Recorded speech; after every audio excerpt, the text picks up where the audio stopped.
Welcome back to my channel texture and অ্যারোমাতে তোমাদের অনেক অনেক শুভেচ্ছা ভালোবাসা অভিনন্দন। আজকে একটা দারুণ রেসিপি তোমাদের সঙ্গে শেয়ার করছি। তো যারা সবজি খেতে একদমই পছন্দ করো না তারা এইভাবে রান্না করতেই পারো। খুবই একটা টেস্টফুল রেসিপি তোমাদের সঙ্গে শেয়ার করছি, বাচ্চাদের জন্য খুবই হেলদি অ্যান্ড টেস্টি রেসিপি। তো তোমরা বাচ্চাদেরও এইভাবে রান্না করে খাওয়াতে পারো।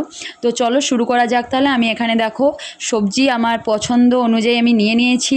এখানে বরবটি নিয়েছি, গাজর নিয়েছি, ক্যাপসিকাম নিয়েছি আর আলু নিয়েছি, তোমরা দেখতেই পাচ্ছ। আর সাইজগুলো দেখো কেমন কেটে নিয়েছি আলুগুলো।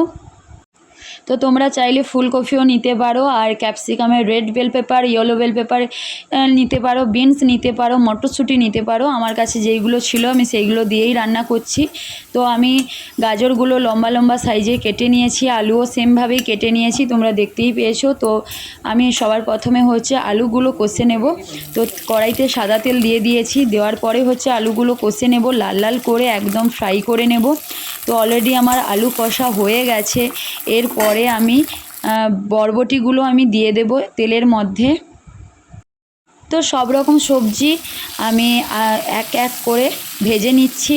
তো সবার প্রথম আলুটা ভেজে নিয়েছি, তারপরে দিয়েছি বরবটি, তারপরে গাজর, ক্যাপসিকামটা কিন্তু আমি সবার শেষেই দিয়েছি, ঠিক আছে। তো সবগুলো ভাজা হয়ে গেছে। আর পনিরগুলো খুব আলতোভাবেই ভেজে নেবে, দু সাইড একটু হালকা করে লাল করে ভেজে জাস্ট রেখে দেবে, বেশি কিছু করবে না, নুনও দিতে কিছুই করবে না। সবজিতেও নুন দেওয়ার দরকার নেই। খুব মোটা সাইজ কাটলে তখন কিন্তু একটু নুন দিয়ে দিও, নয়তো একদমই নুন দেওয়ার কোনো দরকার নেই, এমনিতেই সুন্দরভাবে কষা হয়ে যায়, মানে ভাজা হয়ে যায়। তো পনিরগুলো আমি ভেজে নিচ্ছি।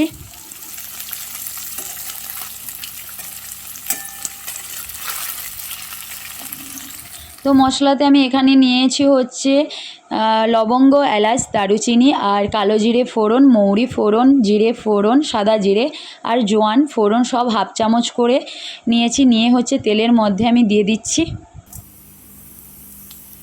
আমি পেঁয়াজ বাটা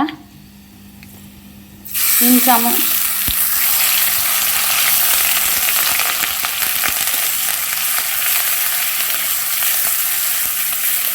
পেঁয়াজ বাটা 3 চামচের মতন দিয়েছি।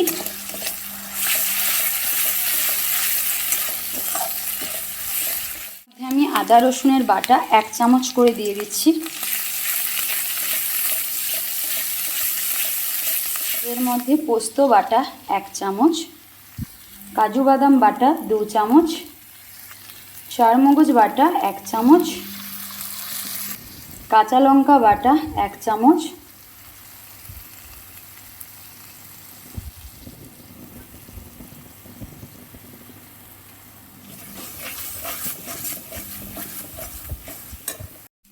কাশ্মীরি গুঁড়ো লঙ্কা 1 চামচ, টমেটো পিউরি করে রেখেছি 2টো, এর মধ্যে দিয়ে দিচ্ছি।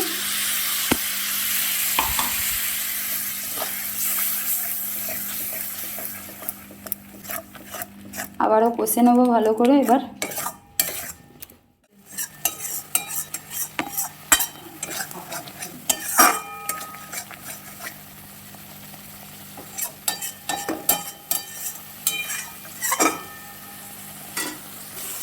এর মধ্যে চিনি স্বাদ অনুযায়ী, নুন স্বাদ অনুযায়ী। এর মধ্যে আমি কষে রাখা সবজিগুলো দিয়ে দিচ্ছি।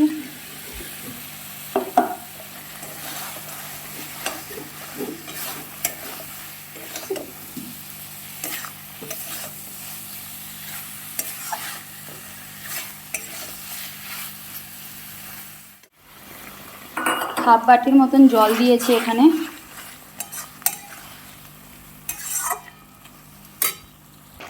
অল্প করে একটু জল দিয়ে দিয়েছি, আর একটু পুরো 1 বাটির মতন জল দিয়েছি। দিয়ে ঢাকনা দিয়ে দেবো 5 থেকে 10 মিনিট।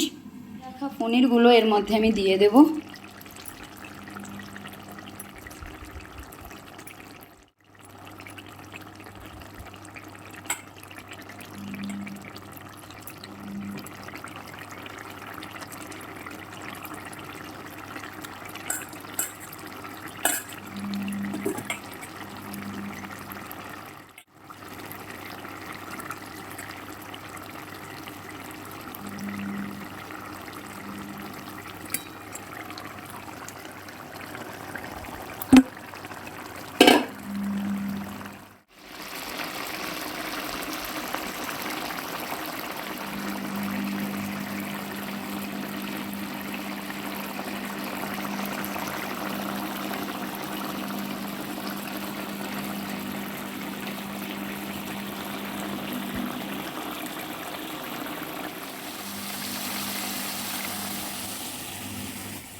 তো আমি হচ্ছে বড় বাটিতে করে গার্নিশ করে দিয়েছি। গার্নিশ করার মতন আজকে কিছুই মানে কোনো দরকারই নেই, কারণ তরকারি মানে সবজি তরকারিটা দেখতে এত কালারফুল লাগছিল, তো এর ওপরে কোনো গার্নিশ করার কোনো দরকারই নেই, এমনিতেই দেখতে সুন্দর এসছে।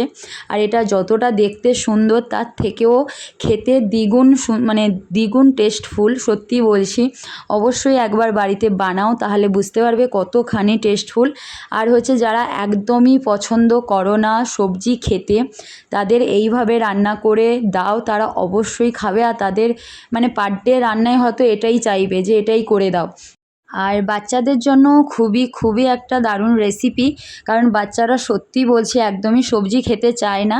সে আমার বাচ্চা কি আর যাদের বাড়িতে বাচ্চা আছে তারা জানে, পুচকুগুলো কিন্তু একদমই সবজি খেতে চায় না। তো তোমরা অবশ্যই এইভাবে একটা সবজির রেসিপি রাখো পার ডে, দেখবে ওরা খেয়ে নেবে আর ওদের খুবই পছন্দ হবে, কারণ এটা হেলদি প্লাস টেস্টফুল।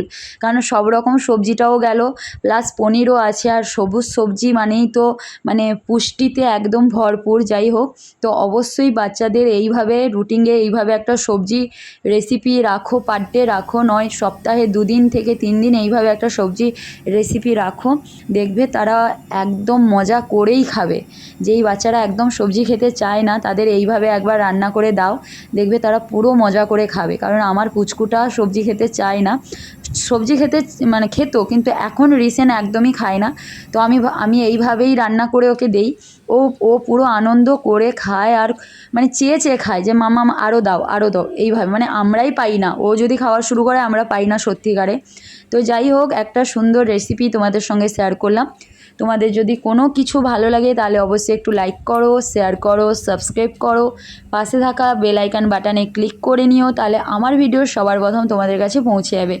আর কেমন হয়েছে আমাকে অবশ্যই কমেন্ট করে জানাবে, বাড়িতে রান্না করবে প্লাস খাওয়ার পরে টেস্ট কেমন এসছে, কী ব্যাপার, সব কিছুও কিন্তু কমেন্ট করে জানাবে। তো আজকের মতন সবাইকে টাটা, সবাই সুস্থ থাকো, ভালো থাকো, আর আমার নেক্সট ভিডিওর জন্য অপেক্ষায় থাকো।